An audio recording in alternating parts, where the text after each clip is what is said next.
નમસ્કાર દર્શક મિત્રો, શિનોર સમાચાર ન્યૂઝમાં હું મેઘા અગ્રવાલ આપનું હાર્દિક સ્વાગત કરું છું. આપ જોઈ રહ્યા છો શિનોર સમાચાર ન્યૂઝ. શિનોર તાલુકાના મિંઢોળ ગામેથી એસઓજી પોલીસે લીલા ગાંજાના છોડ તથા માદક પદાર્થ સાથે એક ઇસમને ઝડપી એનડીપીએસ એક્ટ હેઠળ ગુનો નોંધી કાયદેસરની કાર્યવાહી હાથ ધરી છે. વડોદરા જિલ્લામાં ગેરકાયદેસર માદક દ્રવ્યો ખરીદ વેચાણ તથા હેરાફેરીની પ્રવૃત્તિ ન ચાલે તે માટે ઓપરેશન પરાક્રમ અંતર્ગત વડોદરા ગ્રામ્ય એસઓજી પીઆઈએ અલગ અલગ ટીમો બનાવી જિલ્લામાં પેટ્રોલિંગની કામગીરી હાથ ધરી હતી.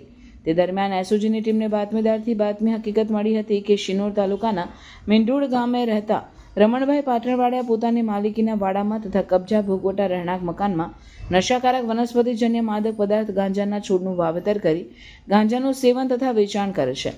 જે અંગેની મળેલી બાતમીના આધારે બાતમીવાળી જગ્યાએ રેડ કરતા સ્થળ પરથી ગેરકાયદેસર લીલા ગાંજાના છોડ તથા માદક પદાર્થ સાથે રમણભાઈ પાટણવાડિયાને ઝડપી પાડી એનડીપીએસ એક્ટ હેઠળ ગુનો નોંધી કાયદેસરની કાર્યવાહી હાથ ધરી હતી.